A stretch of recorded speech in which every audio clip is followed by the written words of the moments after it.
Good evening, everyone, and thank you for joining us here tonight with a festive episode of the Westmarch Workshop.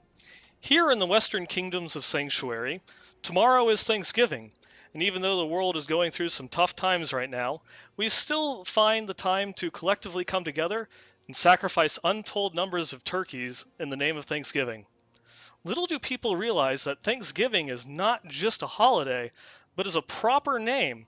It's derived from an old Vajayjay legend of a demon named Thanksgivha, which was some sort of kind of bird demon that was summoned during the Mage Clan Wars. This bird demon was defeated by the precursors of the Haradrim many centuries ago, and to celebrate his banishment, we sacrifice turkeys as his proxy every year to try and keep the seal strong on his banishment. So, tonight, let us come together during this time and rejoice, because, well, aren't you thankful? What? I see what you did. So you didn't write your intro. You got Lieutenant Lunatic to write your intro. Yes, yeah, let's go with that one. Let's totally go Oh, with that one. okay. Is that One, canon? Is that from the source books? yeah, that one is from the book of Tur Ash. Turkiel? Yeah, the book of Turkil. I like that one. Let's go with that one. It's the archangel of thanks, giving, thankfulness. The I am book of so Bachiok. thankful. Does that work? Yeah, sure. Yeah, let's go with that one. Why not? But Oh, anyways, thank you everyone for going through and joining us here tonight. It is episode 74, Gobble Gobble Diablo. I'm your host Nineball, and joining with me, as always, is Leviathan. Say hi to all the lovely people. good evening and welcome. Yeah. And of course, here we are the day before Thanksgiving. We both had the time with which to do so, so we figured, why not? Let's go ahead and do an episode. I'm sure people will be thankful for that.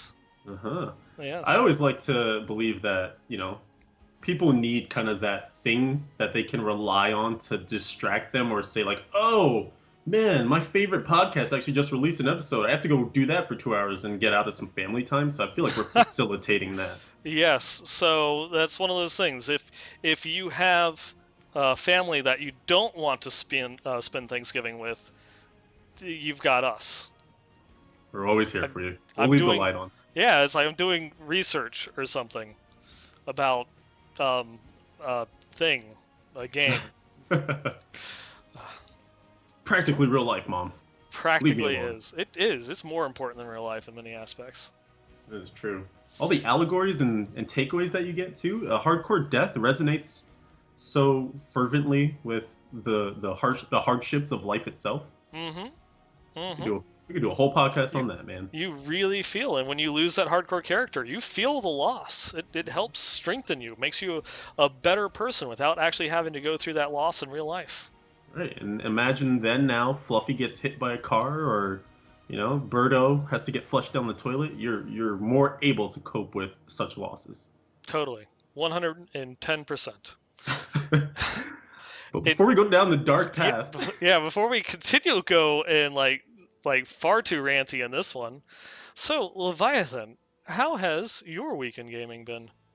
dude, it's been fun. I feel like I don't know. I had a clue. I had an idea that after coming back from BlizzCon, I'd be extra charged up, which I believe was actually one of. It might have been the episode right before BlizzCon.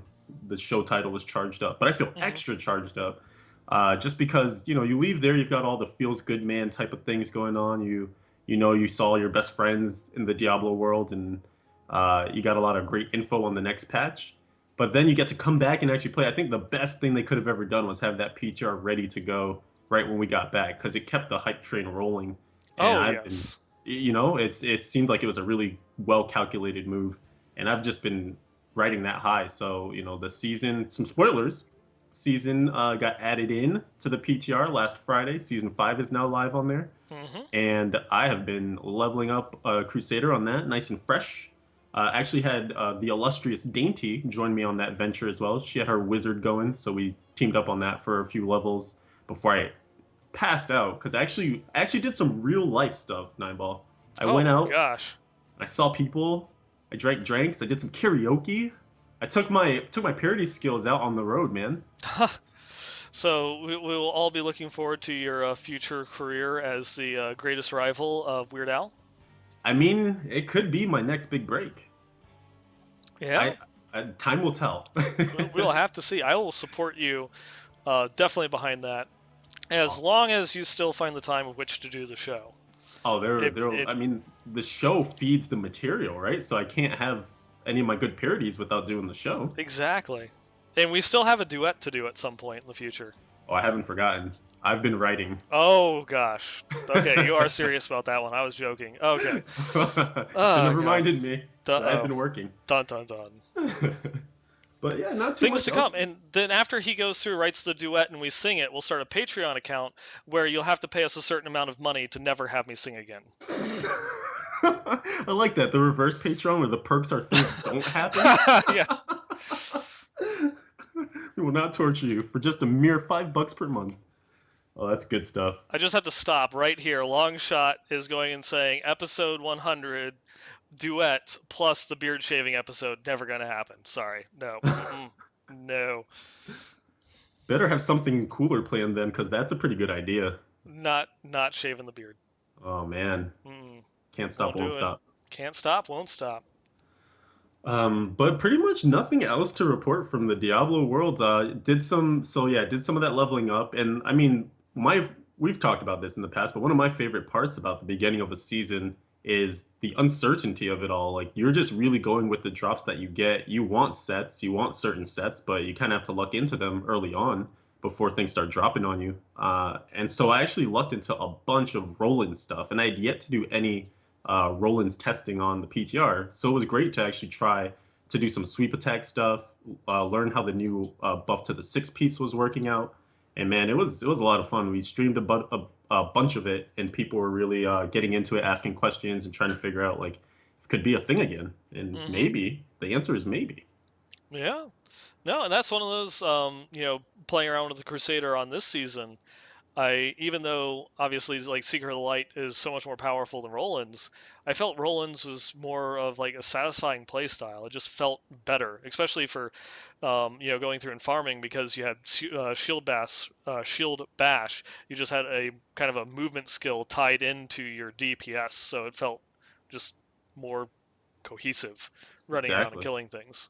Yeah, no, it took some time because that set was kind of in the same place where I feel like Seeker is right now, where, it's there, it's in the game, but it needs refinement. Because when Roland's first came out, it was there, it was in the game, but it definitely needed more refinement. So hopefully, as patches come and go, Seeker will get up there too.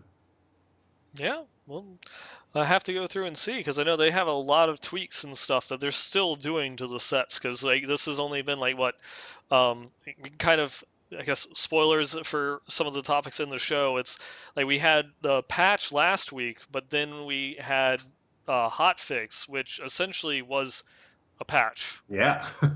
Yeah. So there's a lot of tweaking and twerking, if you will. Hmm. Pick the one you want going on right now, and it's an exciting time to be a PTR tester because you literally could wake up tomorrow and stuff could all be changed up on you. The hotfix system, we'll talk about it, but it's an interesting way to go about it, just for celerity, for speed. Hmm. So I guess before we dive too further, how has your weekend gaming been, good sir? My weekend gaming, unfortunately, has been rather dull.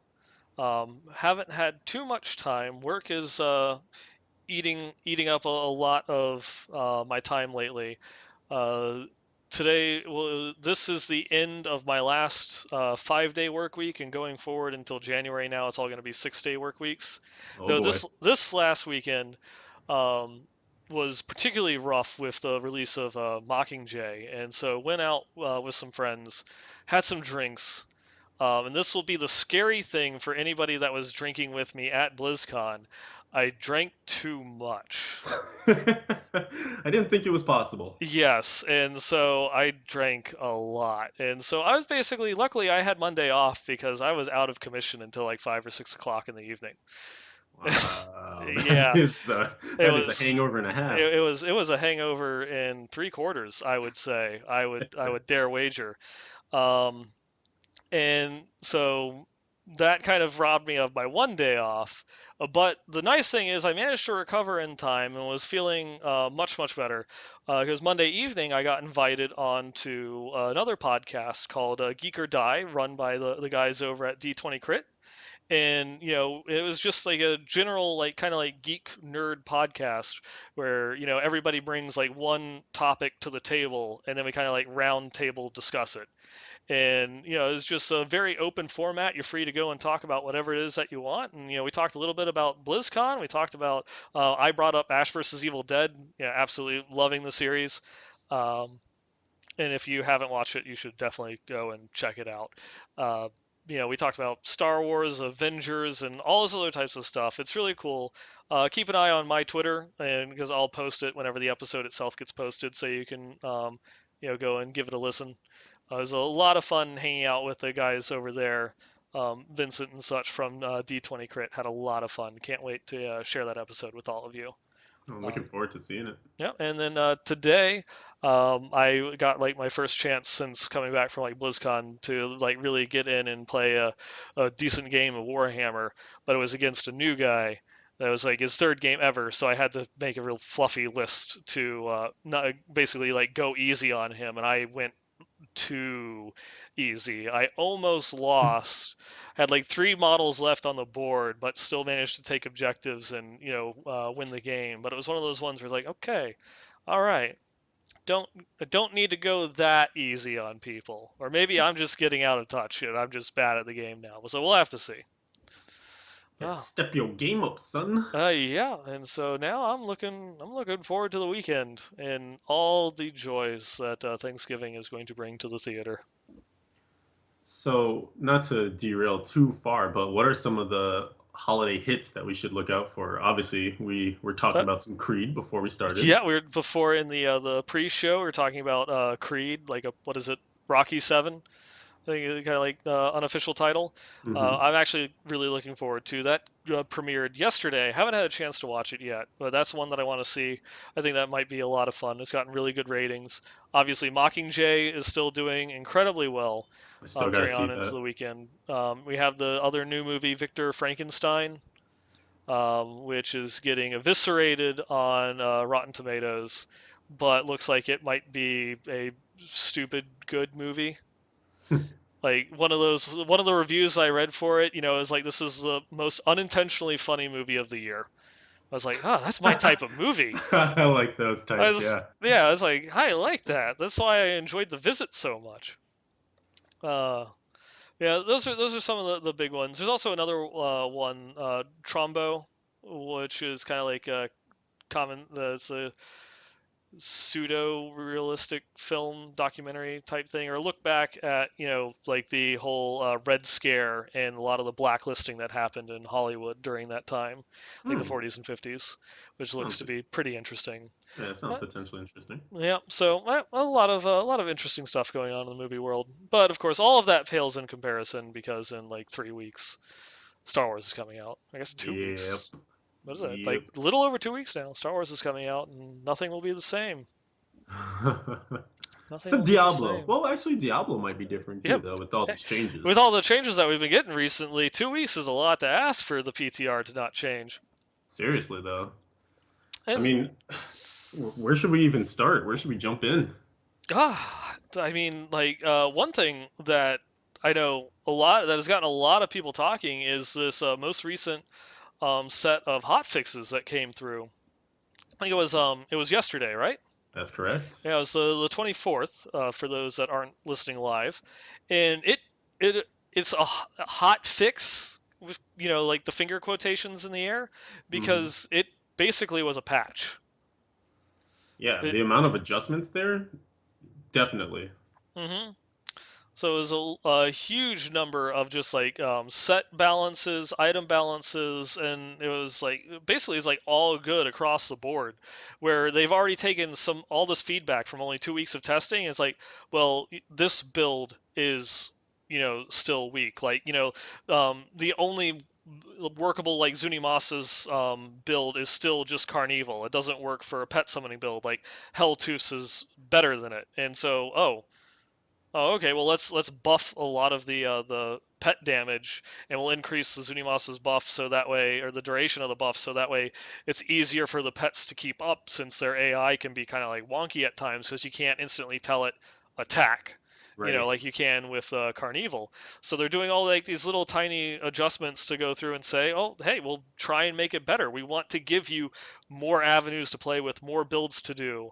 Um, it's like, oh, well, demon hunters are only using evasive fire for hatred generation, so let's increase the hatred generation on all of the other generators to get Saw people that. moving that. Yeah, it's like people still really aren't going for like that permanent vengeance build, so let's increase the duration of vengeance and then increase the cooldown reduction that Dawn provides for vengeance to make it even easier for you to get permanent vengeance without having to gear too heavily into it. So it's just like, wow, okay. I think you hit the nail on the head when you said enabling, I think you said enabling build diversity basically, because Mm-hmm. a lot of what you're looking at here, because I was looking at this in detail and then I was like, all right, let me just take a step back and see exactly kind of what the paint brush is here. What exactly are they Mm-hmm. trying to accomplish overall? And I think the biggest thing you can look at is it's really a refining of the outliers, right? Mm-hmm. You're taking what's here at the top. So you're looking at like Firebirds, Wizards that were like pretty much outliers. You're looking at some of the Heaven's Fury stuff for Crusaders that was kind of outliers, and still like I want to hear more about Heaven's Fury because I feel like there's a lot of like buggy things going on there, and why it's been really good about posting into Reddit and the official forums, just some of that more detailed philosophy stuff behind the scenes. And so I Mm-hmm. think we're going to continue to get some of those, like, this is why we're changing this is why we're adjusting this is where this skill lies, what we think is problematic. But I would like to see more on Heaven's Fairy with that, just from my own biased Crusader perspective.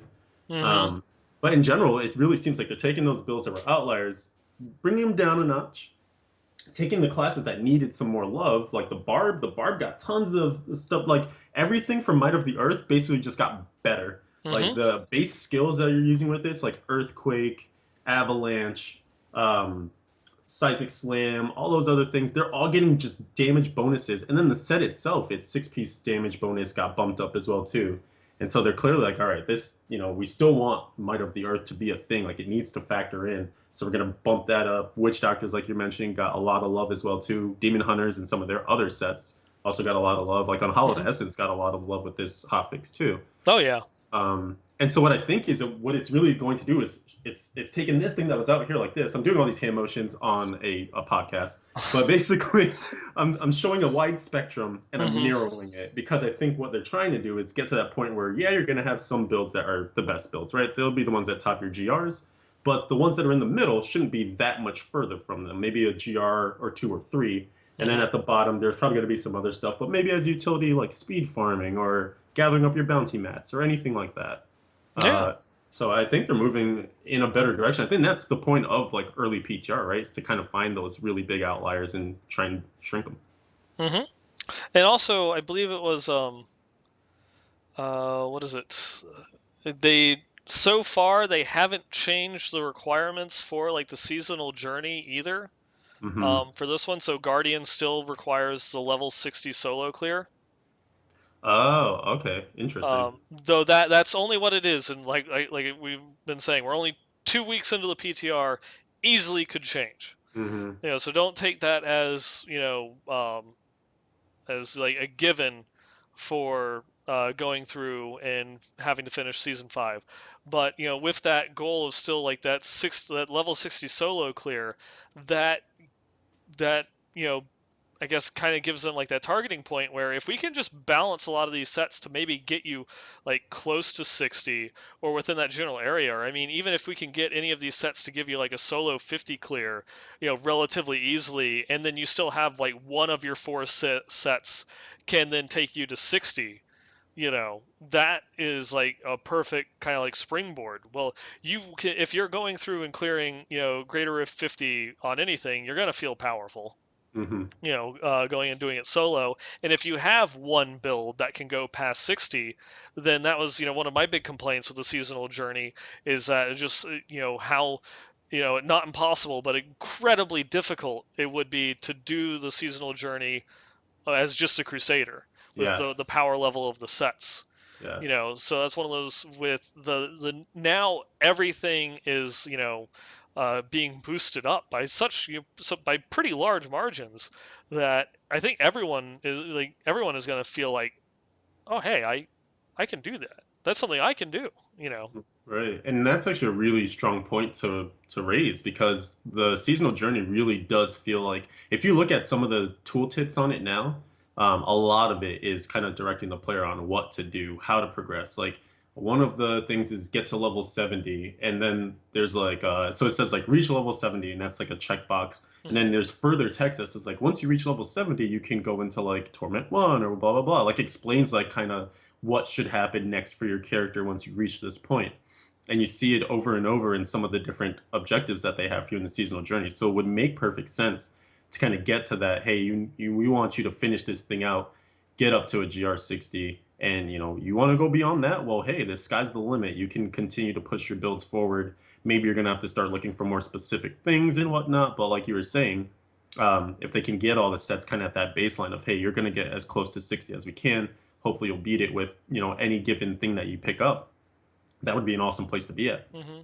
And I mean, I'd still be okay. Like, if in order to actually complete the season journey, you still have to put some work and dedication into it. That you can't just throw on any set. You do kind of have to focus in on a particular build in order to meet the requirements because they still want the season journey, to be a bit of a challenge and not just something that's open and out there for everyone. But I think bringing people closer to that threshold, like making most things viable, like up to greater of 50, will get more people interested and enticing them to push just that little bit higher.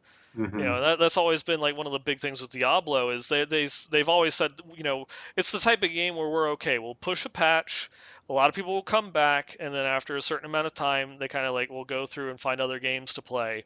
And it's more about how what can we do to get them playing a little bit longer and a little bit longer and such. And for those people that play it, that always come back but still play it a bit more casually, I think this is great by you know raising everyone up to a certain point. And is like almost it's kind of like the dangling the carrot. Before, Yes. if the carrot's on like the other side of a lava filled chasm, you're not gonna like, no, it's not really too bad. But if it's just on like the other side of like a small creek, it's like, oh, okay, I can risk that jump. It's a solid point to make. Hmm. Um, One caveat that I did want to throw out there in terms of the overarching theme here is that the hot fixes are coming hot and heavy. We Hmm. got some yesterday. There's potentially going to be more in the future. It allows the devs to make very quick changes to the game, but one of the downsides of that is hot fixes occur server side. So when Hmm. you're playing on your client, you're actually not going to see those changes reflected in your tooltips. So for instance, if you're looking at any set and that set gets a tweak based on hot fixes, you're still going to see the old figures, even though you may be operating better or worse based on what the changes were. So that's something that, and I noticed that a lot of the community managers and people who were tweeting out yesterday, they were trying to push that point home, especially because information is power. So people looking at the face of the PTR won't really, unless they go to the forums and see the hot fixes, they won't actually know some items are operating differently. So that's kind of the other side of, all right, well, you're not going to patch, but it allows you to develop faster and try out stuff more. But at the same time, could be some player misinformation out there. It requires, yeah, I guess it requires a little bit more buy-in from the player, so where they have to go outside the game in order to get all their information, which isn't really asking too much since it is just the test realm. Right, right. Yeah, Hmm. if you're that invested to go and test too, and you really want the numbers and the figures, you're probably looking for all that information anyway. Hmm. Exactly. Good point. And with that, I mean, we don't really have to necessarily cover like all of the hot fixes or anything like that. But was there anything else that you might wanted to point out with some of the changes that we've had since the last episode? I mean, yeah, it has been very numerous, which is probably something worth mentioning just in general. Like there are a lot of changes. If you played the PTR right when it came out, you should probably jump in again because it's almost a different version of what you were seeing before. A lot of the set dungeons got some adjustments. That's one of the ones in particular that I've yet to really dig into, but I want to. I'm kind of at this weird impasse because kind of want to spend the time like grinding my face against them because I know it's going to take a lot of effort to get them all down for like all four Crusader ones. I kind of want to wait until it's live and good to go, so I can get my little what are those things called, pennant, and feel good about it versus getting it on PTR and then having to do it all over again. But at the Hmm. same time, I think that's one of the things that should definitely be tested quite a bit because I mean, with the one shot mechanics and some of the objectives that you're required to do, it could very well be like there are pain points in there that potentially shouldn't exist. Hmm. And then there's that finding the edge of, is this difficult or is it frustrating or is it frustratingly difficult, or where does it fit to where it feels good to do and achieve, but it isn't like wake up and do it. Yeah.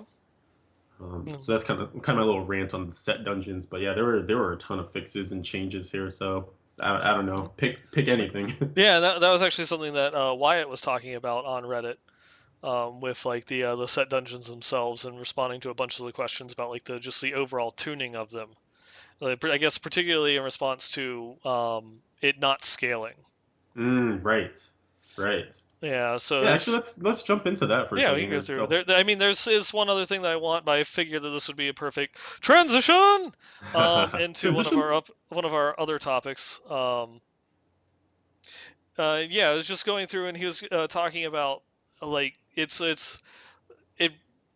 in order for a lot of people have been complaining with the set dungeons because it doesn't scale. It's a set difficulty, and some of the objectives that require you to do something other than just killing enemies, like in particular, you were talking about the roll-in set earlier, where you have to hit X number of enemies with sweep attack, Hmm. X number of times, and that can get really difficult if you're killing all of the enemies with like a single attack. So if you Exactly. don't count the proper number, and that one guy wanders off or the other guy doesn't get close enough and you only hit like 29, you're not hitting the 30 that's necessary in order to get the flagged for completing the mastery, and it creates an issue because you just killed them all and you have to go and find another group to then Set it stack all up again. together in order to do it. And Yeah. so some people have been complaining about that. And on the developer side, it has some really tricky ways of how you go through and do it. And it's like, how much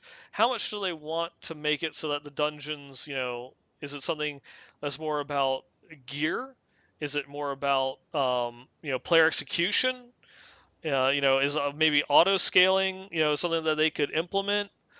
But how can you really like have that auto scaler be finely tuned for all 24 different set dungeons to make it feel good for all of their objectives? Because something that might help one, such as that the roll-in set, might be a lot worse for something like the Firebird set, where you have to kill enemies with your proc, Yeah. from dying from receiving like fatal damage. You have to kill a certain number of enemies with that meteor, and that's is on a minute cooldown. And you have like 5 minutes to complete the set dungeon in order to complete it for the mastery.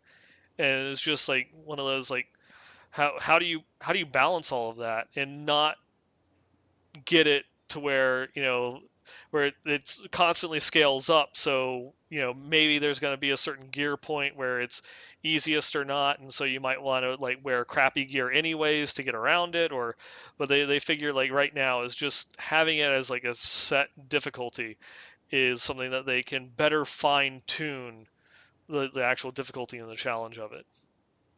Yeah, it's such a, I don't know how to feel about it because on the one hand, Wyatt makes great points in that Reddit post, Hmm.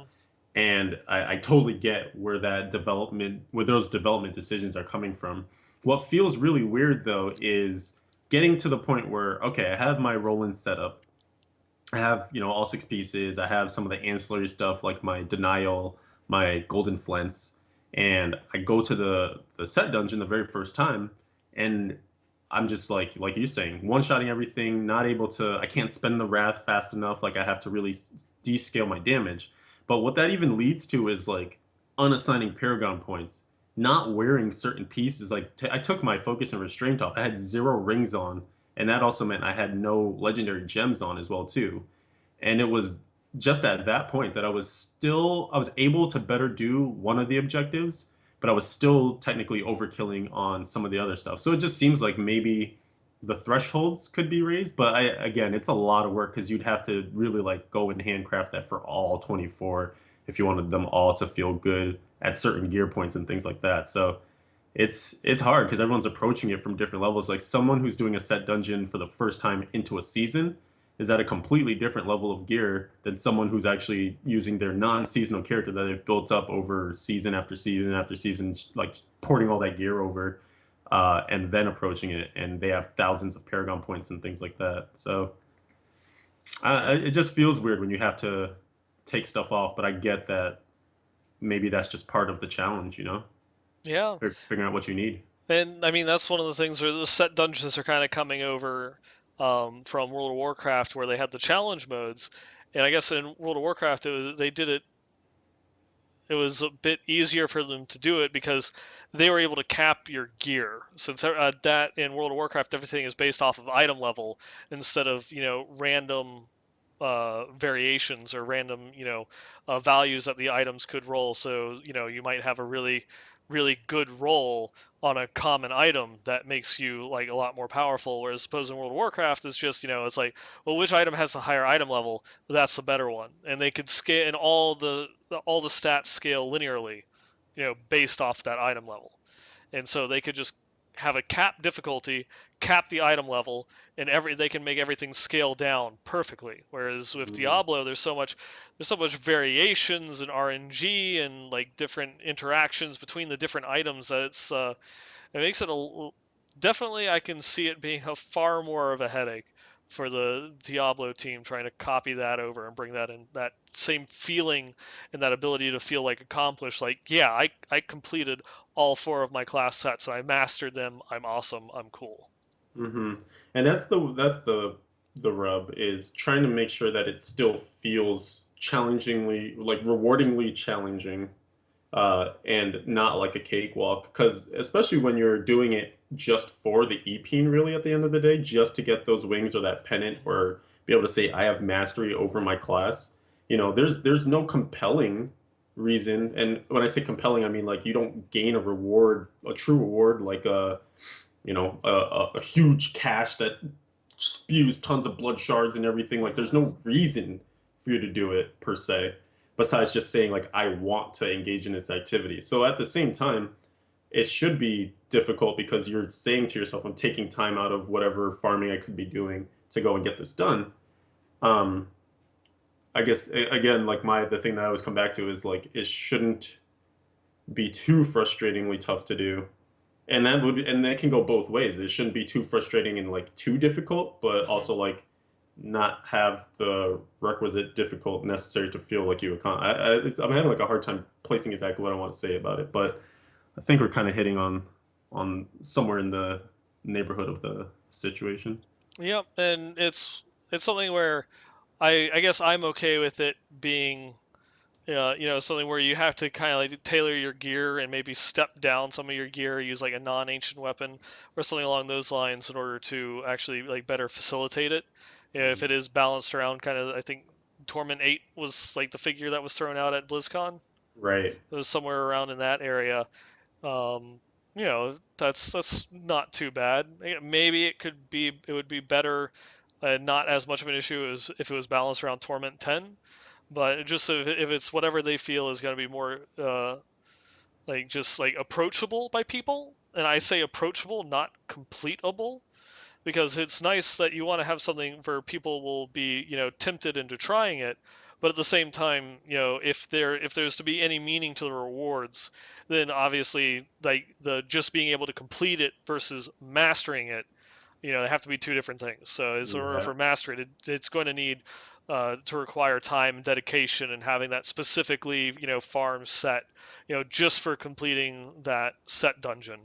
And, because it's something that you want, that a top tier player is going to want to be able to equip their monk pennant and say, I am one of the few that has been able to do this. And, so it just kind of like goes and shows off, your skill, just like people parading around with the, the challenge mode set from MOP, and then like the challenge mode weapons from Warlords.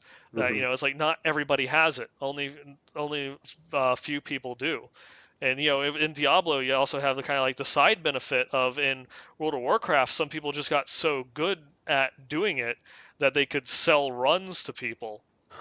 Because it didn't matter, what class you were or anything like that. It's like kind of like, can you keep up and not fall asleep at your keyboard? Okay, just throw on a DPS set, come help out, and don't get in our way. We'll four-man it. You go through and do it on your own. With this one, it's something that you kind of like having other people is more of a detriment to you than anything. So this is really like a big on, like this is like a solo thing, for you to go through and do. I think it really is it has the potential to be a far better testament of skill than like challenge modes in WoW. I agree. Yeah, and you got to keep the coolness factor. Like I think one of the probably the best things that you've said on this so far is, people should feel the allure to go in and try it, but not everyone who tries it should be able to master it. Mm-hmm. I think that's a pretty solid point there. Yep. All right. Well, there was something that you texted me about. I believe it was earlier last week that you were like, "Whoa, this is a thing." So we should probably talk about that thing. Yeah. Before we go on, I do want to at least wrap up the section about like the patch notes and hot fixes. Oh, okay. We're under the umbrella of the patch Under notes. under the umbrella, I like it. um, that I did want to at least mention one thing because one of the builds I talked about last week that was like the prominent Demon Hunter build was the S4 M4. And Hmm. just wanted to go through and at least give let people that listen to the show know that it's been nerfed. So it's no longer a thing. It is 100% completely dead, and just the change that they made to it was the two-piece Shadow Mantle set, instead of increasing all damage by 1,000% with a melee weapon, now only increases your damage by 1,000%. So even though you'll still be hitting like a truck, what made the build so powerful is your sentries will now be hitting for nothing. There you go. Yep. And at the same time, they also buffed the damage values on Marauders to help it kind of like go through and keep pace. And they increased the survivability of Natalia's and buffed the damage on Unhallowed. And it's all crazy. It's a great time to be a demon hunter. It All really right. is. So, well, if you're gonna do Demon Hunter stuff, I'm gonna do Crusader stuff. Okay, fine, fine. Jeez, gosh, be that way. Jeez. Fine. So a few cool things occurred for the Crusaders in the Thorns of the Invoker set. I'll just talk about the changes. So Thorns of the Invoker, they buffed up the four-piece bonus. So instead of it lasting for 8 seconds that you get that damage reduction after bombardment, it's now 20 seconds. And the idea behind that is potentially would work without the belt. So right now, a lot of people, in order to activate the the damage reduction, are using the Belts of the Trove and not even necessarily manually casting their bombardment. Some people don't even have bombardment on the bar, period. But what this bump up to 20 seconds from 8 seconds does is potentially make it so that if you have enough CDR and you take like, Lord Commander or something, maybe you could chain your bombardment so that you never lose the reduction. So the 20 seconds, as it's fading off, your bombardment should be coming back up. So it kind of would allow people who want to play with bombardment a little leeway, and then maybe free up the belt slot for now. Omni Slash comes back now. Angel Braid, Angel Hair Braid comes back. Hmm. And then there are a couple of other things that got changed too, like Khan's Leniency got a little bit of a down tune. I don't like to use the word nerf because it's PTR. I feel like you can't nerf items that don't exist. Hmm. So they down tuned a Khan's An Leniency. adjustment. It was an adjustment, They yes. adjusted it. It's been adjusted. So that got adjusted a little bit, so it doesn't do quite as much damage anymore with that multiplier on your shields when they bounce. Um, One thing that's really interesting, I was talking about this kind of to tie into the whole game and week in gaming, wow, always, story, is that they made some interesting changes to the roll in six piece, and one of them is that the duration that you get when you use your sweep attack with those stacks that give you more attack speed, get up to five of those stacks, it actually goes to 5 seconds now. And it's a world of difference. Before it was 3 seconds, and you're thinking, okay, 2 seconds, whatever. It's basically doubled, first of all. Hmm. Second of all, 5 seconds is enough time for you to then kill a pack off, wander over to the next pack, not even necessarily like make a beeline to them, but maybe you make like a little C line or F line or G line, whatever that might look like. And then you get there and you still have the buff up. So then you're still at that ridiculous attack speed for your sweep attacks. And it represents more DPS, and it also represents more uptime on the damage reduction that they added in there too. So there's a 50% damage reduction when you have all five stacks up. So it's an interesting thing. Definitely something to want to play around with some more. Yeah, and that like the damage reduction is kind of like the big thing nowadays. We were talking about this to great length on last week's episode, Mm-hmm. but that seems to be where a lot of the balance tuning and such is going. I've seen a lot of tweaks across the board for a lot of different classes that are getting they're getting buffed, like just what is it, damage reduction buffs like across the board, or tweaking the numbers, making them a little bit better, or giving them more leeway in the duration of buffs and such. Absolutely.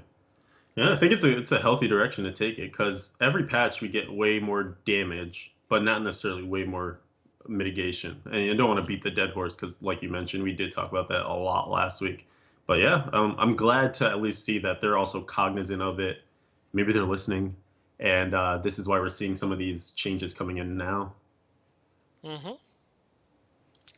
Well, and was there anything else that you want to touch on about any of like the big things for hot fixes, PTR updates? Um, Nothing that's super jumping out at me. Just I guess more of the general overtone of it's still PTR. Everything Mm-hmm. is subject to change. So proceed with caution. Any builds that you might want to get attached to don't necessarily get attached to. But anything that I think what I really want to do is a PSA to the community that anything that you feel you have an opinion on, you should go and post in the forums because if you can't tell, this patch is the community patch. This is the patch that we are driving forward ourselves. Like they are Mm-hmm. so open to listening to us right now, to just trying community stuff out, ideas that we're throwing out there. Like one of the examples I always go back to is the seismic slam thing in the barb form. Someone's like, I really like seismic slam. I wish I could have it in the Might of the Earth set. John Yang's like, why not? Let's try it. Let's put it in there. So then it got patched in with this last patch. And you could have some idea too. You could say, I want, uh, I don't know, a flying steed charge. And maybe now they make it fly. It's probably not going to happen, by Mm-hmm. the way. But Yeah, it will have, sparkly rainbow come out from behind it and giant Pegasus wings to fly across the board. it sounds cool. Hmm. Maybe you can suggest it. Maybe it'll happen, within reason. But I definitely want to at least advocate for people. Throw stuff out there because it also gets other people thinking too. Like I know a lot of people are out there reading the forums and everyone spitballs off of everyone else's ideas. So you saying some crazy thing could spark a more realistic version of that idea to come along, and who knows, you could leave your legacy on the game. Oh yeah, they very well could. You never know where those conversations may lead or what your idea might be perfected by somebody else. That's like one of the nice things with the whole kind of iterative design process is like you just throw ideas out there, constantly and see what sticks or what comes of it or what people will, talk about, or it might trigger your, idea might be like completely off the wall, but then it things makes someone else think, in a more oddball fashion. They come up with something. You never know. Absolutely. Um, and this next thing is not really anything to do with a patch. Not really even all that big, but something that I didn't know, and so I figured was like really cool. And when I brought it up to you, you were like, "Well, yeah, duh, everybody knew that," or something. Uh, I didn't realize that it was in as much contention as it was in, but I thought it was a known thing. yeah, so apparently that's one thing that I did not know, but Iceblink is a party-wide buff. So it gives like the 10% crit, across the entire party, if you slow them. That's something I guess I found surprising because in a lot of like support builds and other stuff like that, where you have like these optimum gym setups, and they'll say, you want to take the toxin gym for the 10% damage bonus. I don't really see anybody going through and saying, oh yeah, and then someone also has to be running Ice Blink in order to go through and give the slow, so everyone gets 10% crit. And so when Nineball mentioned this, I realized that there was a very tiny. The reason I knew of this was because at the time I was playing Barb, and I hadn't yet done any support Barb, so I was kind of peeking around the forums to see what people were talking about with it. It's on Reddit quite a bit with it as well. And one of the things when Barb support was super popular, but then fell out of favor because the whole healing monk thing came up, and then support Barb kind of changed its role in the group, was that Barbs are actually going to use Rend with the cold rune, which now I can't even remember the name of. I've now abandoned Barb so hard that I can't even remember the skills anymore. But there's the cold rune on Rend, which actually makes it so that the monster takes increased damage. So it's already a pretty good support rune, but then it was also going to be there to proc the Ice Blink. And Hmm. because the Ice Blink proc is a debuff to the mob, that means anyone else that attacks it is going to benefit from whatever effect you put on it as a debuff. So that's why it was party wide. But I guess that information just didn't get spread all that far out of, the 50 or so people who were doing the support barb at that time. I don't know. Mhm. Yeah, and this was something that we came across on Reddit that was posted by user Akanet. Hope I did not butcher that. They just wanted to go through and show like definitive proof because apparently he got into an argument with someone on Reddit about whether it actually was a party buff or not, and people going back and forth. And so he went and made a video showing definitive proof that it does in fact increase the crit chance of everybody in the entire party. And on top of that, there's also people that were going through and chiming in, and it's like it at least made me thankful. I worked it in there. That I wasn't the only one that didn't know this, because a lot of people going through that chimed in. It got quite a bit of love on the Diablo subreddit there. But another user, Imits, went through and posted some other things to clear up some misconceptions with the interactions of some other legendary gems, such as like the Toxin gem does stack additively with everyone that has it. So if you have 4 players that all have the Toxin Gem, it will stack, and so you'll get a 40% damage bonus, against the enemies if everyone's using it to go through and attack. That I did not know. Yeah, and then obviously one that we were confused about at the beginning of the season is Bane of the Stricken, Yes. the Westmarch Workshop gym. That one the way that it worked is it was weird and wonky, and we got different answers, and it's like, oh well, the buff stacks, but with everyone that's going through and applying it, but only your stacks of the buff count to your damage and such. And on the PTR, everyone's, if you had one person stacking it up super fast, it still gave a damage bonus to everybody else. But it does nowadays, it does in fact, only your stacks of Bane of the Stricken improve your damage. Hmm.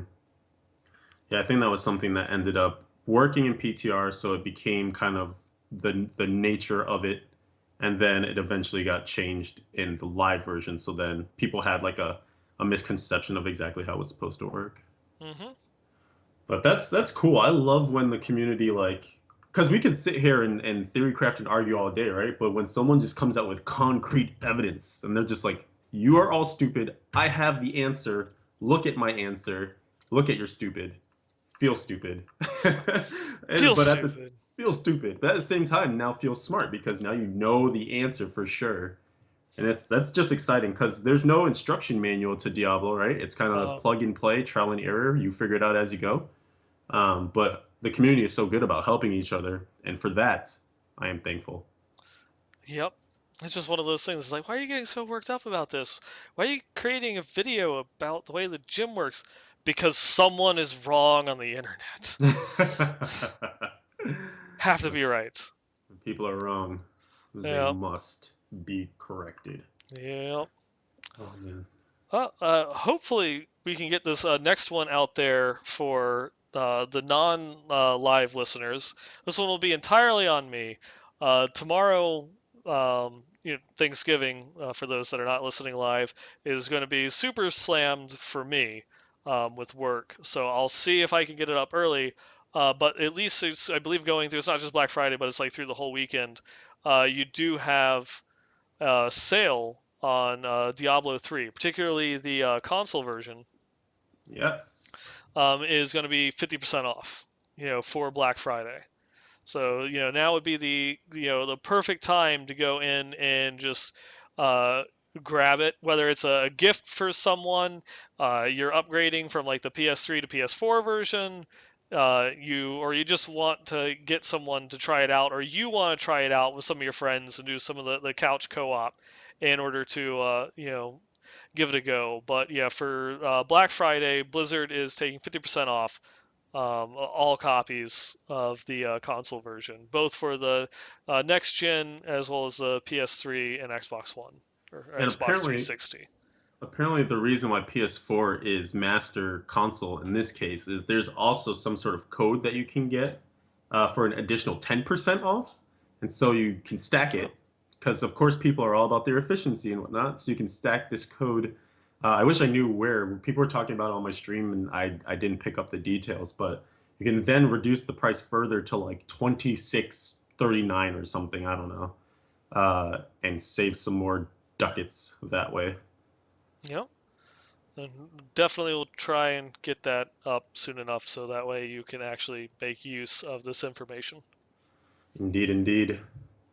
I actually want to spring something on you that I did not put in the show notes. How dare you?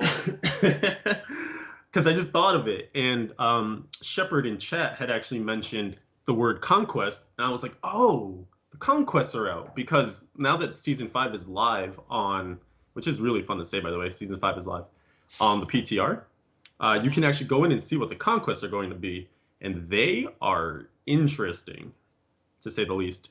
And so if you want, I want to actually say them to you and then have your reactions, like a little game. I already know what they are. Oh, you do. Yes. Okay, so we're gonna pretend you didn't just say that. And so I'm gonna play this game with you where I say them to you and you say, "Oh man, that's crazy. I didn't even know that they were gonna do that." Okay, I am ready. I am ready to blank my mind of what I already know. You don't know the Yep, conquests. I don't know the conquest. I know nothing. Jedi mind tricks. All right. Well, if anything, just give me your opinion on whether you think this will be hard or easy.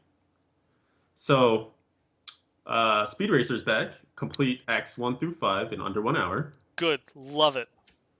Super stoked as well. Yep. Avaricia's coming back. Get a 50 million gold streak outside of the vault, basically. So, somewhere in adventure mode.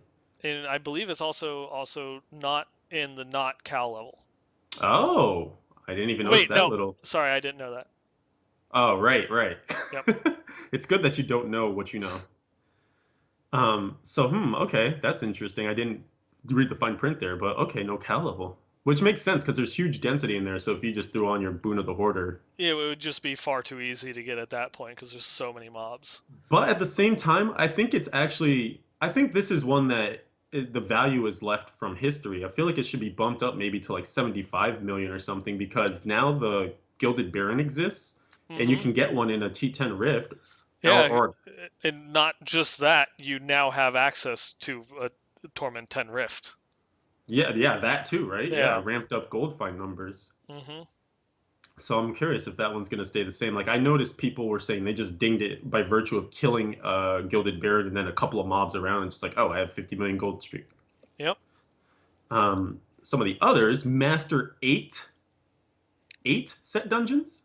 Yes. Now this one, even if I wasn't pretending that I had the list open in front of me already, was the number that was thrown out at BlizzCon. They were talking about the conquest. I think it was actually during the Blood and Treasure panel, how they were kind of like, how many should we do? Is 8 a good number for Oh yeah, you're mastering the right. set dungeons? Because that would require you to dedicate at least to 2 classes, and they felt that was good because they're giving you enough time in the season to more or less kind of like gear out and play with 2 characters, like 2 full classes, get the most out of them. That is what I was considering was the fact that okay, if seasons are going to be 3 months long, maybe this is actually a good way to loop back to what we were just talking about. So maybe set dungeons should stay where they are, where you don't require like crazy gear levels to get it all done. You kind of have to like piecemeal your way, downgrading a little bit to get them done. Because if you required like ancient pieces of the whole set and ancillary ancient pieces and stuff, this could actually be pretty tough to get done in 3 months, dedicating across the board to 2 classes while also maintaining goals of like climbing leaderboards or anything like that. Hmm. So this one in general is I think it's cool because it's forcing you to definitely branch out from just playing one class. And I guess following suit with that, there's the other conquests where you have to do a GR55 with 6 different class sets. Whoa! Crazy, right? I can't. You didn't even know that that was a I one didn't of the even ones. know. And it So how what they upped that from? Did they double that one? that one got doubled, yeah, because before it was 3. Was it 3? Or was it 4? I think it was 3. I think yeah, it was 3 because most people had 4, and they had taken out some of the sets, like the new ones, like Unhallowed Essence and such, wouldn't Yes. count towards it. Yes. Yeah. So yeah, now you could either do a 4-2 split or a 3-3 split Hmm. or a 2-2-2, I guess. Yeah, and I mean, you have to master 8 set dungeons, so you're playing at least 2 classes. So you're gonna have to complete at least 8 sets. so it's on the table there. Greater of 55. It's and that one's not solo though, is it? I think it is. I think all Oh, of them. I think all of them are. well then, Yeah. there you go. Yep. The creep is pushing. Mm-hmm. And then last but not least, one of the favorites from before is the complete Greater Rift 45 now instead of 40 from last season Mm-hmm. with no class set. And I was wondering, I don't know if you have clarification on this one or not, because you don't know, but you know. Mm-hmm. Uh, Before, it was just class sets, but you could still wear like a focus and restraint. You could still wear Shenlongs, which technically is a class set, but it wasn't counting like for the full the full sets, right? Yeah, and now this one I do believe is no set items, period. Okay, because I was thinking Legacy and Nightmares totally trivializes this, so there's Oh no way yeah. that that was going to slip through. Nope. Yep. This one is now like no set. And that's a funny story. I think we were allowed to talk about this one. Wyatt Mhm. was talking with us about the season 4 was supposed to be like testing grounds for season 5, and particularly the Legacy of Nightmares. They had done the conquest, uh, the no, the originally the conquest for completing the Greater Rift 40 with the no set items was going to be uh, a test for balancing Legacy of Nightmares, so that way they could get Oh yeah, information out of it. that's right. Yeah, but it didn't end up working that way because Wyatt wanted it to be like no set items, period, but it got translated as no class sets. And so they went through and they created this entire conquest just to test Legacy of Nightmares before they were going to bring it to like the 2.4 PTR, even announce it, because obviously this was a while ago. This was when they were planning and still testing for 2.3. Right. That they were going through and doing this for 2.4. So who knows, what guinea pigs were being treated as now and testing in season 5, which is actually testing grounds for season 6. It's all Um, just one big beta test. yeah, and how it's like then that we got this conquest and it ended up not pulling any relevant information whatsoever because you still got to use sets. It's just not class sets. So it didn't give any balancing information on how to tune Legacy of Nightmares. So we might actually have had a Legacy of Nightmares that is like started at like 225% as opposed to like the 75, 800, and 100% damage that we've seen from the panels and different iterations of the PTR already. So if you used focus and restraint or Shenlongs, you're part of the problem. There you go. I admit I am part of the problem. And what's even more interesting is they also not just that, they upped it too because now you have to complete Greater Rift 45 as opposed to 40. hmm I Hmm. mean, the thing is, these all are conceivably easier to do as the season goes on because ancients and then augmenting ancients. So gaining all that power would make reaching those GRs a little easier. But I'm just thinking early season, like when you're trying to bum rush these to be top 10 or whatever, top 100. Man, these are gonna be tough. Yeah, it will. That's one, I guess, where if you want to, like, I know for you, you always want to go like gung ho and complete all the conquests themselves. Or I'm happy with like grabbing a couple. For those people, I guess they kind of need to start planning now. Well, what class can I do? Greater of 45. With no sets at all. hmm You know, is it going to be going for like some sort of like pet witch doctor build? Can I do like a multi shot with Yang's recurve? On a witch doc on a demon hunter? Yeah, multi shot on a witch doctor. That'll work. Um, Well, that's like just a lot of darts going everywhere, right? yeah, exactly. So you get Carnival going out there, and yeah, multi-shot with the blow darts. That'll work. It's kind of a No, you're multi-shot. There are shots and there are multiples of them. multiples. Yeah, boom, by definition. Hmm. But no, you're right. The planning has to start now because you need to be able to min max. Okay, if I start with this class, I need to be able to at least do the mastery of the set dungeons with it. I need to be at least able to beat GR55 in 3 of its sets. And you're gonna have to then pick that second class to kind of link up with it as well. So probably likely going if you want to do it the fastest, have to be a set or a class that also shares the same primary. Hmm. And man, yeah, I didn't even. You're freaking me out because I hadn't started thinking about it. I guess I should start thinking about it. Yeah, and I mean, I guess maybe to help or hinder you, with the seasonal journey now, as you're going to like make that climb up into doing the conquests, you get your guaranteed sets, or Ooh, I should say, you get a guaranteed set, because you only get 6 pieces, and if you complete the different steps of the seasonal journey with different classes, you're going to end up with different. You're going to end up with a bunch of different pieces and not a complete set in order to do it. that's right. You know what's smart would actually be monitoring the pieces that you're getting as you're leveling up whatever class you're leveling up and going through Hmm. the season journey with. And let's say you end up with a bunch of invokers, you're playing Crusader. Yeah. You could claim those Hadrig's gift bag rewards, but save them and open them on the Barb instead, because that way you're gonna get more bang for your buck, getting Hmm. the Might of the Earth pieces out of there rather than more invokers. Well, that's very true. And for those that might not know, and still subject to change because it's Hmm. PTR, but this is as they are right now. Wizard gets Firebirds, Demon Hunter gets Shadow's Mantle, Monk gets Monkey King's Sunwuko, Barbarian gets Might of the Earth, Witch Doctor gets Jade Harvester, and Crusader gets Invoker. So those are the sets that each of the different classes get. There you have it. And yeah, and you get them for doing. You don't have to complete chapters actually of the season journey. You get them for doing certain objectives as part of the season journey, which I thought was interesting. So one of them is reaching level 70. That gives you 2 pieces. One of them is defeating Zoltan Cool on Torment 2, and then the other is getting completing a GR20.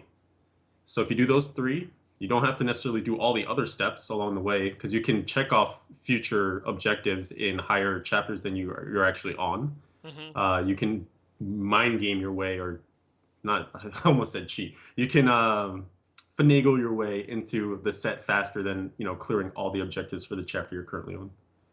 Yeah, there you go. Pro tip. So it's something that you can easily try and go through and get a little bit of bum rush in there if you know that you're particularly good with this class and you can get that set together really quickly. That will then help you get into the higher torments, which then gets you more greater rifts, which gets you more gear and higher level legendary gems, and it all just kind of rolls on top of itself. So picking a good class, which I mean at this point it's like they're all good classes. Yeah.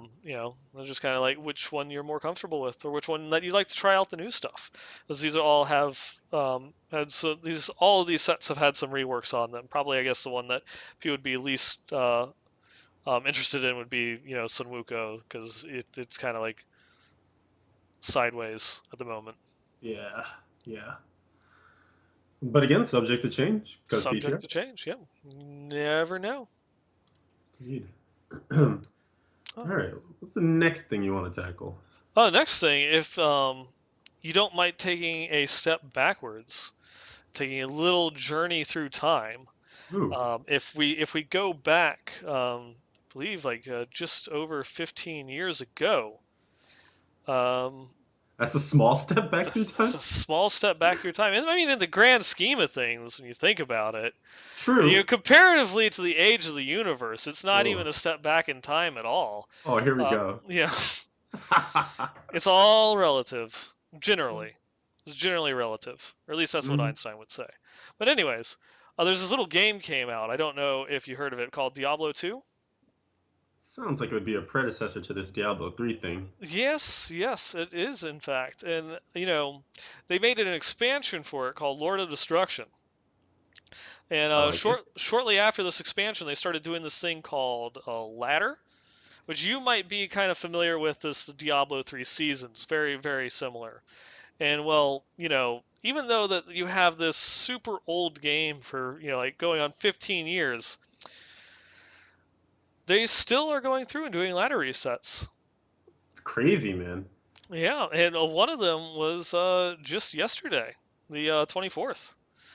Yeah, we yesterday, or for those that are listening, November 24th, they again once more reset the ladder for Diablo 2.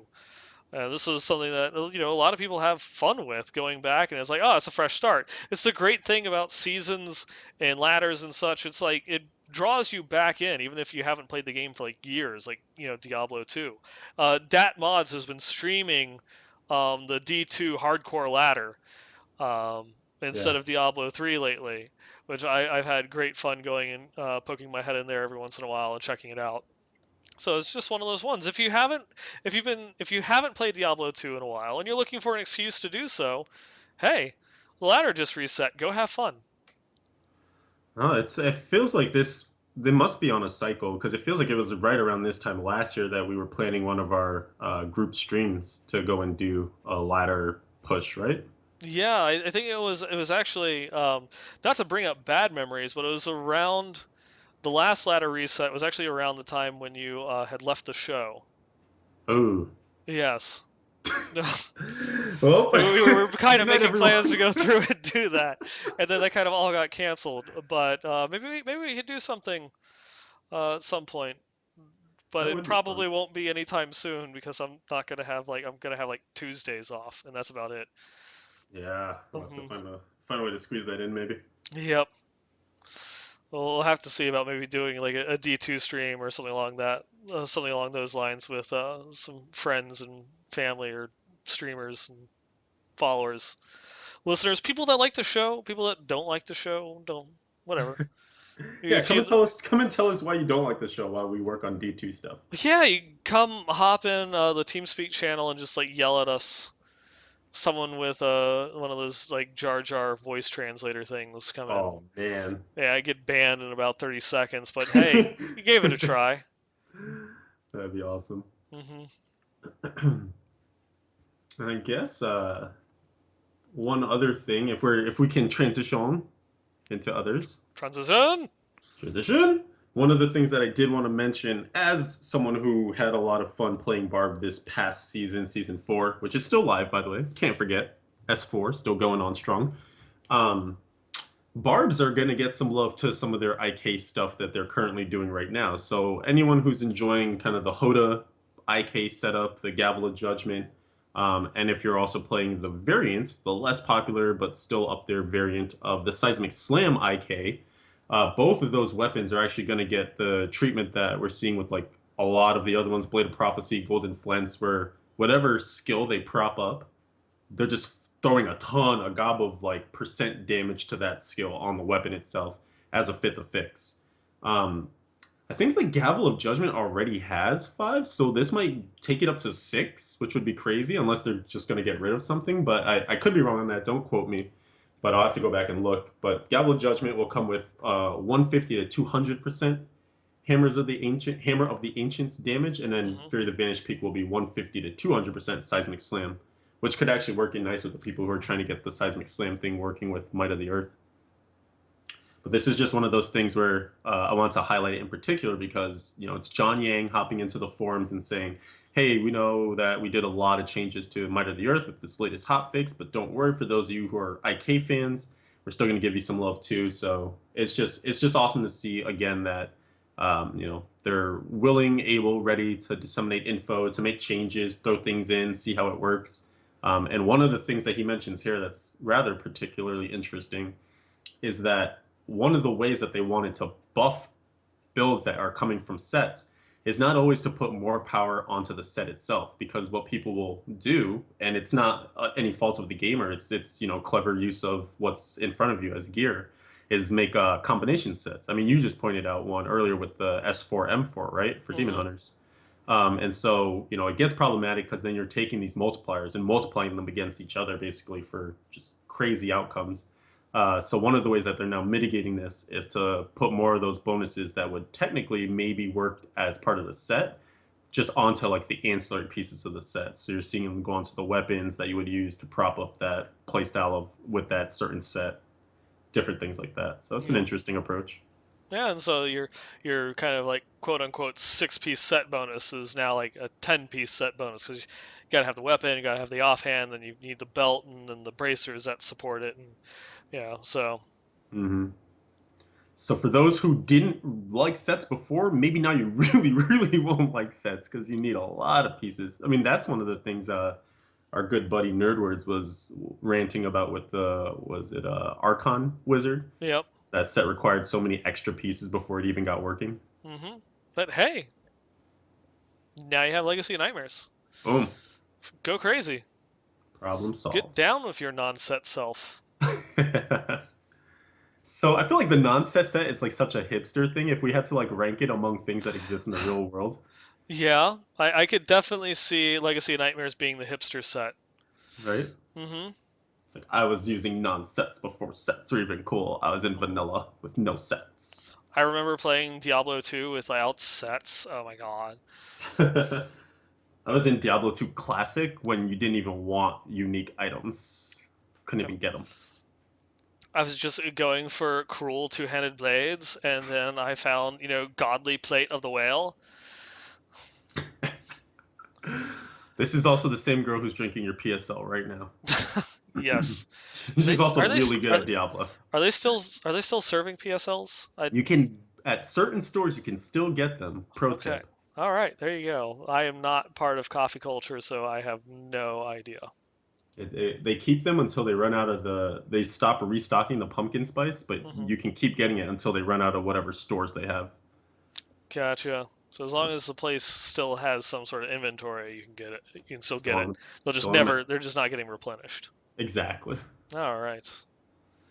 Well, I think that might wrap it up for a lot of our conversation topics, unless you have anything else that you wanted to add in last minute there.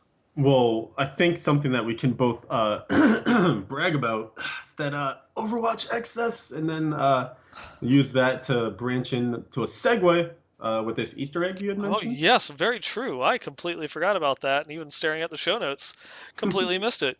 So yes, as Leviathan was, that's definitely not a humble brag. That's just flat out bragging. Straight up brag. Yeah, we got into the Overwatch beta. Haven't touched it. I know that's not true. I did play like 3 games. I think it was Friday before I went into work.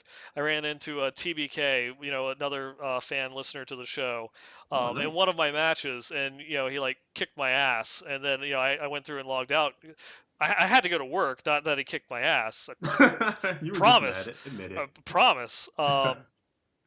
But yeah, there's a whole bunch of like little Easter eggs from the different um, all the other different games in there. And there's one level where you're like in an arcade, and if this goes through and pops up, and you have this arcade machine for this game called Soulstone Demon Slayer, and it's like this like little like 4-player arcade game, kind of Golden Axe, or if you are familiar with it, the old Dungeons and Dragons arcade game, like which was like freaking amazing and awesome. And I would play this. I would actually go back to an arcade with like $20 in quarters just to play a game like this. If they went and made, a like a D&D Golden Axe Diablo 3, you know. What if this is just actually a leak? You know, what if some poor dev that's working on Overwatch was just grumpy one day? It's like I'm gonna put some Diablo leaks in there. This is the unannounced project That is the unannounced project. We now know what they're hiring the art director for. to make an old school There we arcade game. go. We figured it out, everybody. Case Yes. closed. There you Boom. are. Love So yeah, Soulstone Demon Slayer coming to an arcade near you in 2019 and a half, um, with Oh man. Blizzard's development schedule. Even But even even with 16-ish bit, because that's a little bit better than 8, not quite 32. 16-ish bit graphics. Yeah, something like that. so lovely. I mean, more realistically, what if, because they did Happy Reaper for what was that, an April Fool's thing a couple years Yeah, ago? Maybe they do something like this for a little April Fool's gag. there's so many of those like April Fool's gags, which I would love them to just actually do. Like Just released as games. I still want that unburied body pillow. I want to sleep snuggled up next to an unburied every night. Just throwing it out there. I would totally do it. Yeah, whoever's in collectibles and plushies and has a connection to this show somehow, make it happen. I'd buy that in a heartbeat. Hmm. Give it away There's, on Valentine's Day to my favorite loved one. there's so many of these like little tiny projects that they could go through and do. Oh, that is why they acquired King. Maybe Aha! it's not an arcade game, but it's coming to mobile. Phone game. Phone games. We There figured we it go. out. We done figured it out. Done back traced it. Yep. Reverse engineered it, flipped it around, molded over. We cracked the code. We got in there. Go us. Yep. Uh, but now that we actually covered everything that we were slated to talk about, was there anything that I have forgotten or anything that you would like to add?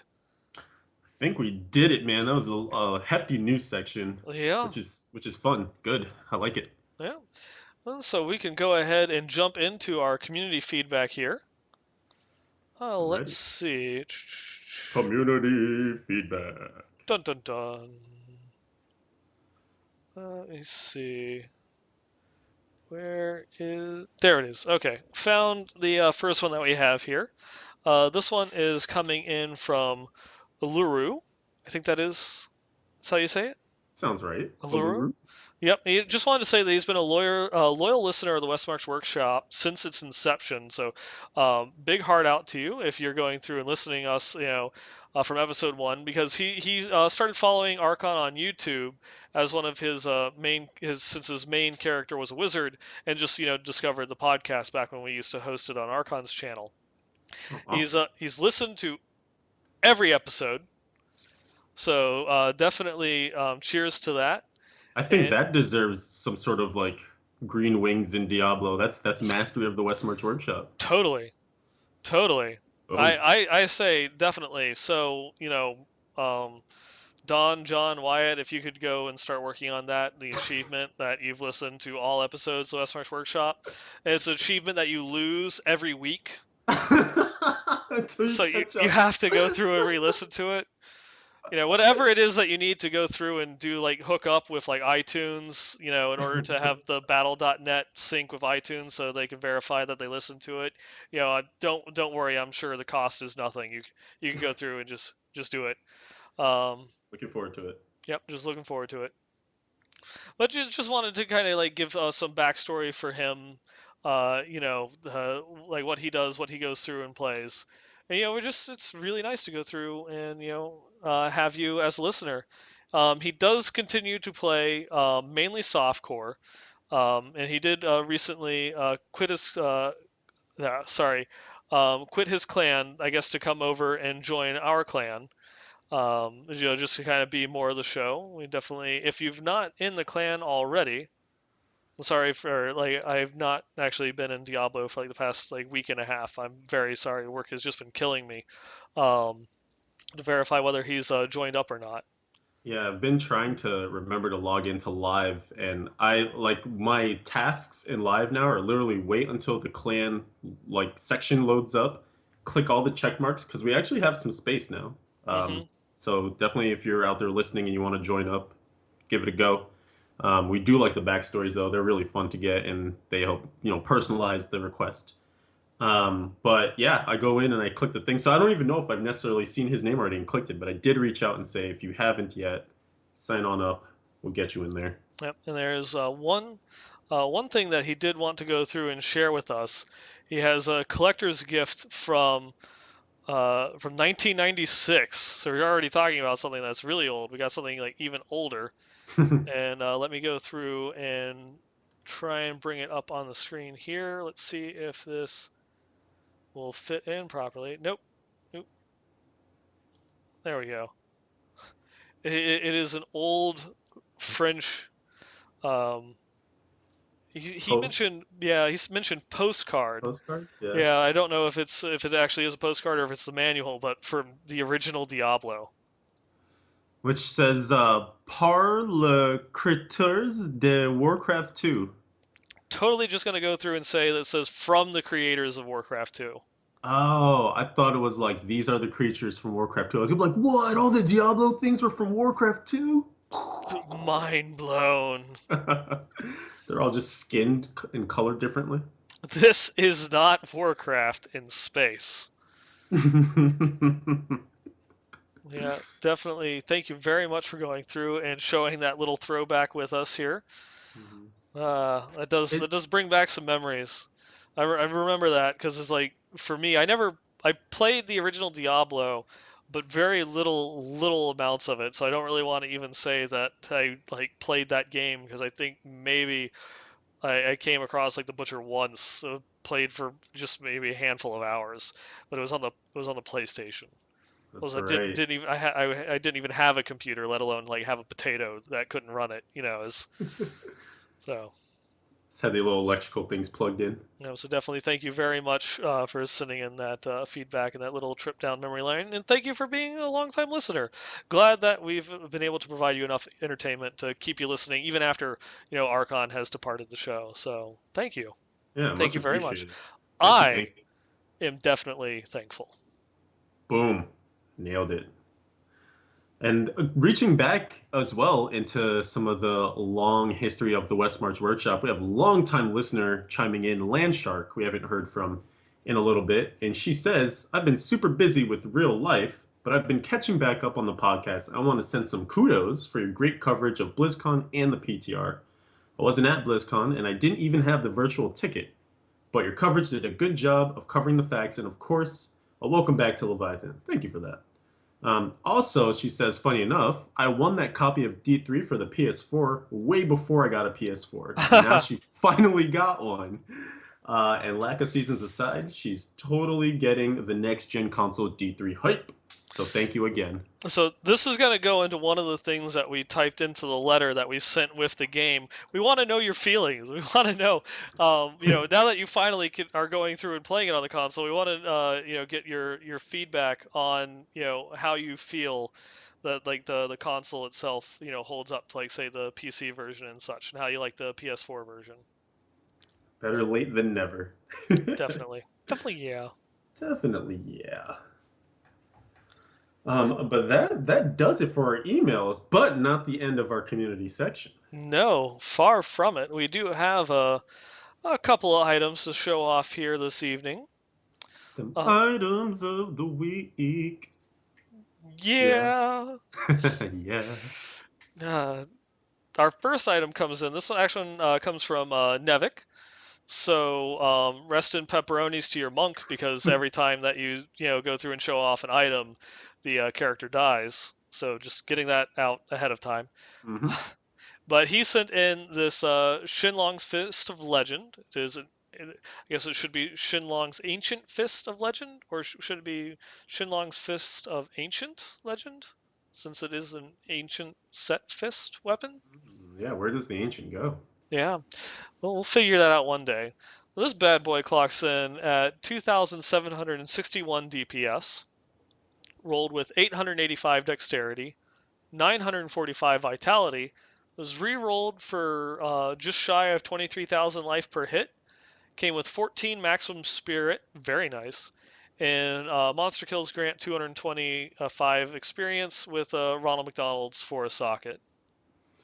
This is it's pretty close to perfect. The only thing that would make this like the juiciest of Shenlong's Fists of Legend, Ancient, I'm putting the ancient at the end, is if that monster kills was some sort of like stun, chance to stun or chance to freeze, because Hmm. again, high proc coefficients like we covered last time we talked about static charge. So that means any of those chances to do X, chances to stun, freeze, etc., have a high probability of happening. So, Hmm. but man, still very tasty, still very Very, good. very nice indeed. And by the way, oh, that's one thing I should call out from the hotfix is static charge while you can right now, because man, that number got adjusted. It went from the 180% that you were getting on your little splash damage on the debuff down to 50% now. But other classes can still proc it though, right? No, and that Oh, got changed wow. as well too. So it's not even the best solo or multiplayer static charge We thingamajig. So we nerfed it and then we doubled it. But again, it's one of those. It's similar to what we were talking about, like the whole, the outliers are out there. It was far and away the best solo spec for monks, so you gotta It make room was for other things to the grow. best group spec for monks too. Yeah, It was the best the best of everything. around, but Nothing's ever gonna keep it down unless except it for gets nerfed. nerfs. Yeah, Yep. there we go. Um, Continuing on for a little tangent there. This is something that I haven't really seen in a while. Sean sent us in this Ancient Scorn, and Scorn, I'm sure everyone that's played classic D3 remembers the heyday of Scorns, where it was like the only weapon worth using ever at times infinity, Scorn the besides a Manticore. GTFO. Yeah. And this one clocks in at 3,708 DPS. Came with 1,264 strength, and as it, I believe it's guaranteed to roll. It has the 37.7% chance to inflict a bleed for 359% weapon damage over 5 seconds. Secondary properties of 16,000 life after each kill, 1.5 chance to fear on hit. And it came with a socket. I don't believe that Ronald McDonald's has been used here, nor has anything itself been rerolled. Yeah, that's what it looks like. Yep, definitely that's a nice thing to start off with. Not bad at all. Yeah, yeah. If you're going through and messing around on the PTR for the new season, or if you're just starting a new seasonal character, that is a beautiful thing to have. Get your motor running. Yep. Here we have a screen grab of a screenshot sent in to us from Netmasher. This is the only hardcore only item in existence. This is an item that you can only find while playing in hardcore. The Ancestor's Grace legendary amulet. The stats on this one come in at increases lightning skill damage by 17%, 651 dexterity, 680 vitality, 18,000 life per hit, with the secondary property of reduces damage from ranged attacks by 6%, and the legendary property of when receiving fatal damage, you are instead restored to 100% maximum life and resources, and this item is destroyed in the process. Yes, indeed. Crazy that it exists, but I feel like it never really gets used. I don't know that I've ever used one. Have you? No, I haven't really, and any hardcore wizard can go through and tell you why. Just without having anything that will help you escape from what it is that just killed you, regardless of being healed up to full, it's not going to save you for very long. Hmm. And not only that, your damage and survivability have now also dropped because the item has disappeared. Right, you're not even wearing an amulet anymore. Mm-hmm. What if instead of just restore you to max life and resources, this just like teleported you back to town? Well, that'd Like, be one way of doing it, but it'd be too easy. hmm, yeah. Because I mean, well, the gamble is that let's say you're pushing like a crazy high GR, and you're not certain that you're going to survive. The gamble is that this goes off. Maybe you're on your way to completing that GR. Maybe you actually can do it, but then you die and you lose that GR, but you save your character. Yeah, But probably is a more high finesse way. yeah, that's definitely some give and take there about what it is that you could do. Our next item here comes in from Alienationer. This one is, a long tradition of ancient furnaces here on the show. We're keeping the tradition alive tonight. This one clocks in at 3,886 DPS and came with 1,423 strength, 1,393 vitality, chance to deal 20% area damage on hit. Monster kills grant 237 experience, and near perfect increases damage against elites by 49%. This one hasn't been re-rolled or touched or anything like that. At least, How long does it take to make a streak? Does two count as a streak? if we go by Hearthstone rules, it needs to be 3. Three. All right. Well, the challenge is now out there. Then we have two shows in a row with ancient furnaces. We need Can one next week. can we streak it? That I want to go sounds wrong. streaking in the quad. What are we doing? What are we doing with our lives? I don't even know. I don't even know. Nope. Next item, we have an ancient Ouroboros sent in by 42, member of the clan, listener of the show. This one he went through and sent in, rolled with some very interesting stats here: 979 strength, 979 vitality, critical hit chance increased by 100%, or critical hit damage increased by 100%, critical hit chance increased by 10%, 206 physical resistance, and just shy of 10,000 life after each kill. Now the interesting thing is nothing on this has been re-rolled.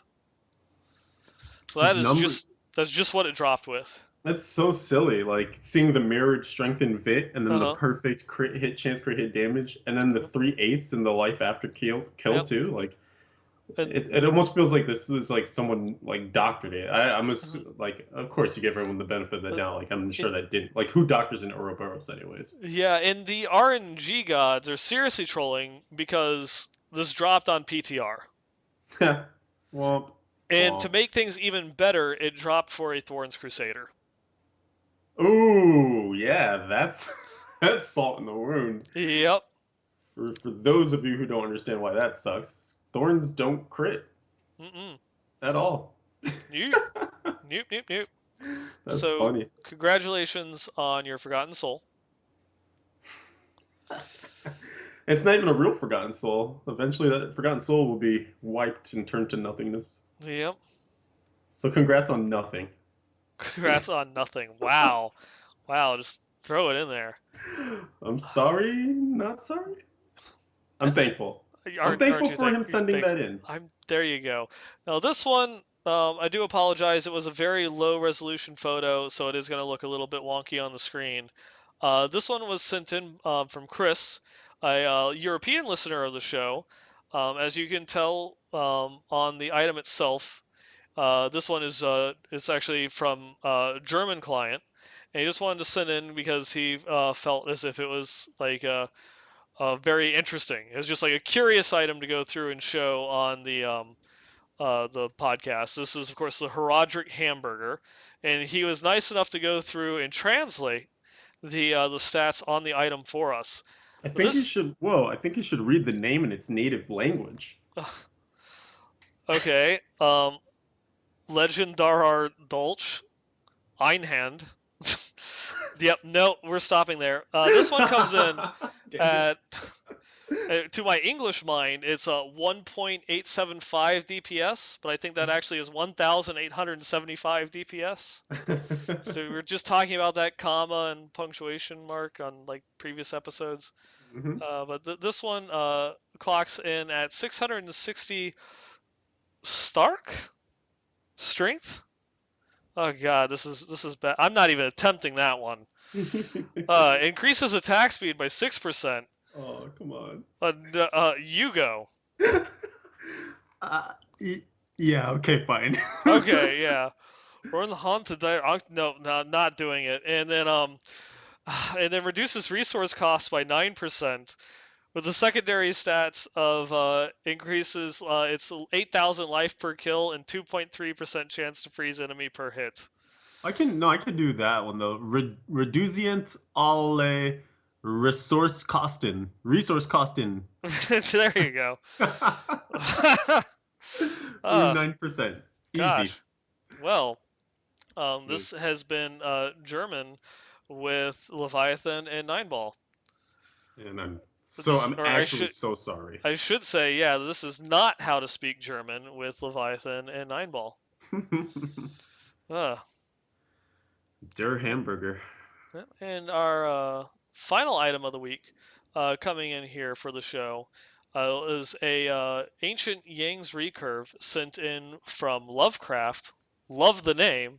hmm And this bad boy clocks in at 3,400 DPS even. He's rerolled the base damage on it to get it up there because it already came with 10% bonus damage, 997 dexterity, 874 vitality, reduces all resource costs by 48%, plus 12 to maximum discipline, multi-shot attacks 50% faster, and a run along needing dong for a socket. Man, that's a beautiful one. That is a beautiful one. Does not Uh, get much better than that. it does not. It really doesn't. That is just like beautiful. Hmm. And even improved with all the new UE changes too. Oh yes, this will definitely be one that is worth going and singing about. Just like um, and this one, though, unfortunately, did also come from the PTR and not live, so it's something that will help out with testing, not so much with going through and playing on live. Whether it just be messing around with the unhallowed essence changes in between seasons or what have you. Hmm. Ah, and with that, I think we're kind of coming into a close. We made And it through. yeah, we made it through. And so, that was our community section. And we do always love going through and hearing from our fans, whether you want to send us in some items or share feedback or tell your story, or even going through and sending a clan request. You can always email us at westmarchworkshop@blizzpro.com for anything that you want to go through, chat, or have shown on the show.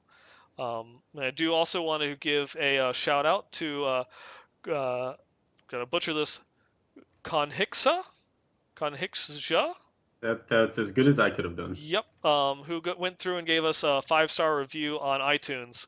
Definitely want to say, thank you for the 5 stars, and we definitely are going to have plenty more content and things to talk about and joke about as time goes on.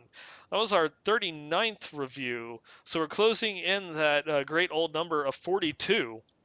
I don't know if we can get there, but we definitely appreciate any 5-star reviews or any reviews or feedback that you have to go through and send to us. It does really help us out.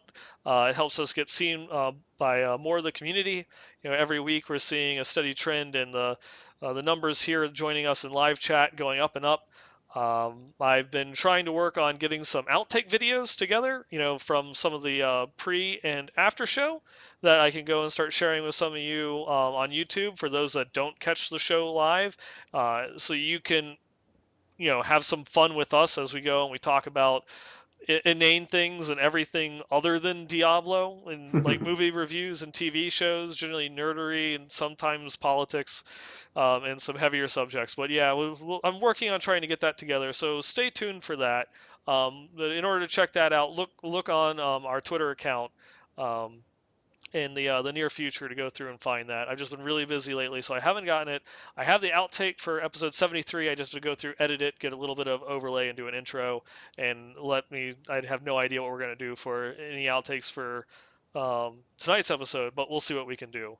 But speaking of the Twitter account, if you want to go through, get updates to the show and see when we're going live, please always stay tuned. We're on the Twitters at the WM Workshop. You can go through and follow the show. And we're here live streaming every Wednesday night at 6 p.m. Pacific, 9 p.m. Eastern at twitch.tv/BlizzPro. And while you're here, go ahead, click the follow button, and come and see all the other shows that we have to offer. Sunday nights we have Well Met with Eldorian and crew that go and talk about Hearthstone. Um, Unfortunately, due to some real life complications, Twiz is having to put Twizcast in the Heroes Power Hour on an indefinite hiatus for the time being as he goes through and addresses some things going on in his life. So we don't have any shows during the Monday Tuesday set any longer. Mhm. But you can still find us here on Wednesdays. On Thursday nights, we have the Payload, our brand new Overwatch podcast, which only has, I think, 4 episodes up at now, and tomorrow will be episode 5. So definitely go through, check them out, see what they have to go and talk about with Overwatch, which is a lot of excitement going through the entire Blizzard community about the new IP that they have going on. You can also find a lot of the topics that we talk about on the show, as well as just general information, over at diablo.blizzpro.com. You can also find us on YouTube. Just do a search for BlizzPro or Westmarch Workshop in order to go through and find the episodes. Not quite sure where we're going to be putting the outtakes just yet, so keep an eye on the Twitter account in order to find those. We are also in game. You can find us. We are the BlizzPro clan. If you don't want to leave your current clan, you can always go through and join our in-game community. Just do a search for Westmarch Workshop. We also have a TeamSpeak server that you come hang out, chat with us and other members of the clan. The address for that TeamSpeak server is blizzpro.typefrag.com, port 6250 with no password needed. And then, of course, you can always follow us individually. Our Twitter handles are right below our lovely pictures here on the stream as well as on YouTube. But for those that are going and listening to the audio version, you can follow me at 9ballgamer, and you can follow my lovely co-host Leviathan here at SA Stewart 111. And you also do some streaming every once in a while. I do. head over to twitch.tv/Leviathan111 if you want to check out all the awesome streams that I do when I'm not hanging out here with my best guy, Mr. Nineball. Usually right now it's PTR stuff, Testing Crusaders. So if you want to come and see that, come and check me out. Yeah. And with that, it's going to kind of bring things to a close. So now, if there's any other things that you'd like to talk about, now would be the time, or forever hold your peace. I'm gonna hit you with the Jackie Chan cartoon reference. One more thing. Okay. Uh, so, it's about that time in the year where we get to start to look back and reflect on what we've seen, what we've heard, the things that we're thankful for. And I wanted to just pick your brain real quick.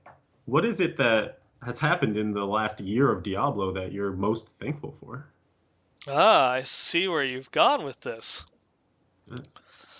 I would have to say, if anything, especially just, still kind of coming off of this BlizzCon high, the thing that I'm most thankful for is just like the passion and dedication that we have from, the development team.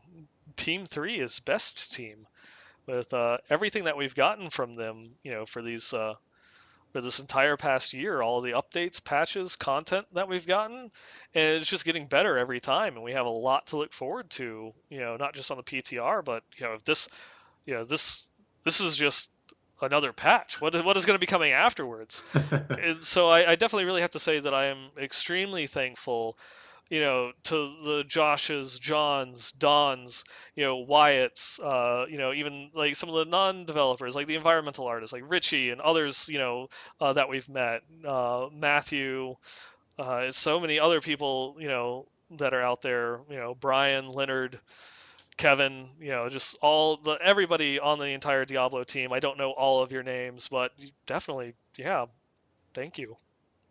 Absolutely. Completely echo those sentiments.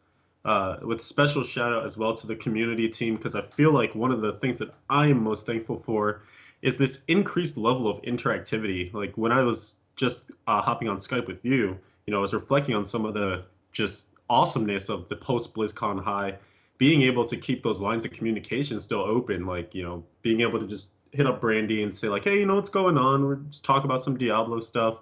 Seeing Andrew Kauza still just, putting up awesome things on Twitter as well, keeping the community engaged. They're doing a bang up job of, handling the forums, taking all that feedback and bug testing, and and the devs themselves posting in Reddit, in official forums, tweeting a lot. I'm blown away by the commitment to the community from both sides.